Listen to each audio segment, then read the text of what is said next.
tenho o costume de fazer associado com outros dois exames. Então, vocês já aprenderam a olhar o coração e o pulmão, né? Então, sempre que eu vou olhar para cá, eu dou uma rápida passada pelo coração, uma rápida passada pelo pulmão, né? E quando a gente tem ali um VE hiperdinâmico, um pulmão que tem só linhas A, nenhuma linha B, bom, isso já nos dá uma estimativa de que talvez o paciente esteja seco e a gente vai acreditar mais na cava. Quando eu tenho o oposto, um coração que bate muito pouco, né? Uma função sistólica muito ruim, e linhas B já de início, bom, eu já sei que a tendência é que esses pacientes esteja cheio de líquido, né, congesto. E a gente sempre vai ter o recurso da cava para a gente achar os pacientes que estão nessa metade. Porque a cava, além de ser um exame inócuo para o paciente, ela é feita em segundos à beira do leito, né? Então, essa avaliação dinâmica que para mim é valiosa. Eu consigo fazer num paciente que tem uma função cardíaca um pouco pior, como no quadro abaixo ali, uma alíquota pequena de volume e reavaliar ele rapidamente, né? Então, essa característica dinâmica e rapidamente acessível do exame é que faz com que ele seja valioso à beira do leito. E aí, quando a gente sabe como o paciente é em termos de pós-carga, de função sistólica, a gente sabe como a gente imagina que seja a curva de Frank-Starling dele, porque assim como a curva de Frank-Starling tem um comportamento impreciso, pacientes diferentes terão curvas de Frank-Starling diferentes. Um paciente com uma fração de ejeção preservada, hiperdinâmico, como o da imagem de cima, ele certamente vai ter ali uma tolerância a volume muito maior do que um paciente que tem uma fração de ejeção baixa, como o do eco de baixo, né?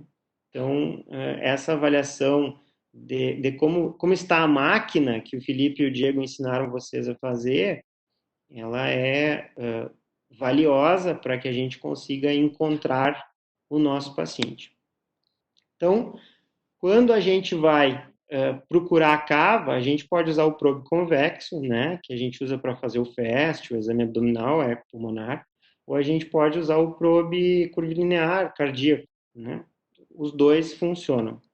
Com o probe convexo, a gente vai se posicionar na região supraumbilical do paciente, logo abaixo do apêndice tifoide, um pouquinho para a direita. 1 centímetro, às vezes, para a direita é suficiente, né? E a gente vai procurar essa imagem, então, né? Essa imagem alongada, essa veia, é a porta. A gente normalmente vai enxergar ali, a gente enxerga no centro da imagem a veia hepática confluindo na porta, isso é um sinal de que a gente está no lugar certo, e a gente tem que tentar fazer um corte que pegue as duas paredes do vaso, de forma que a gente possa reconhecê-la, porque muitas vezes a gente pode tangenciar o vaso e isso vai atrapalhar bastante a nossa medida. Se a gente tem alguma dificuldade em encontrar a cava dessa maneira, né, com o apontador apontado para o mento do paciente na região inferior ao apêndice tifoide, a gente pode colocar o probe de forma a fazer um corte axial e o probe vai encontrar essa imagem, tá? A gente enxerga ali a coluna vertebral do paciente, a aorta e a cava, né? E aí, quando a gente encontra a cava, a gente gira 90 graus e tem, então, a imagem que a gente procurou lá em cima, né? Essa, então, é a imagem que a gente vai buscar. A outra maneira que a gente tem de encontrar a cava é procurando o átrio direito. Então, a gente vai fazer aquela janela subxifoide que o Felipe e o Diogo ensinaram para vocês. A gente vai tentar centralizar o átrio direito. E quando a gente tiver com o átrio direito centralizado, né? Lembrando que para obter essa janela, sempre o apontador para a esquerda do paciente, né? E tentar fazer uma inclinação com que a gente consiga apontar para a região do coração. Colocamos o átrio direito no centro da tela e a gente faz um giro de 90 graus, né? E aí a gente vai conseguir abrir a cava, né? Nessa imagem vocês podem observar que a gente tem ali a cava entrando no átrio direito e a veia hepática, então, logo acima, né? Que é um indicador de que a gente está no vaso certo. Muitas vezes, pela anatomia, pela proximidade entre as duas, a gente pode encontrar a imagem da aorta e confundi-la com a cava, né? e aí a gente vai medir e vai ter um diâmetro praticamente invariável e vai achar que o paciente não é fluido responsivo. Então, a gente tem algumas dicas para dar para que a gente não cometa esse erro. A primeira das dicas é que vocês observem nesse desenho que a aorta ela tem um trajeto descendente no corte que a gente faz, enquanto a cava ela faz um trajeto mais ou menos retilíneo e entra no átrio direito. Então, quando a gente encontra a imagem da horta, normalmente é uma imagem descendente, é uma imagem que se direciona para baixo da tela, enquanto a cava faz essa volta, né? E entra no átrio direito. Bem importante salientar aqui, eu esqueci de falar ali em cima, que quando a gente está usando o probe convexo, ele tem uma referência, e o nosso átrio direito, ele vai aparecer no lado esquerdo da tela, tá? Quando a gente está usando o probe curvilinear, o probe de ecocardio, ele tem uma outra referência pré-setada nos aparelhos, então o átrio vai aparecer no lado direito. Tá?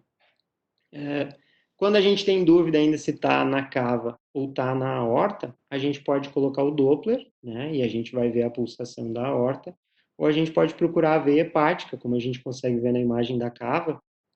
A veia hepática, ela nos indica que a gente está no lugar certo, que a gente está na cava. E se a gente vê aqui, ó, a gente consegue ver a artéria mesentérica saindo da aorta. Então, a gente está no lugar errado. Sempre bom avaliar isso nas primeiras vezes que a gente faz o exame.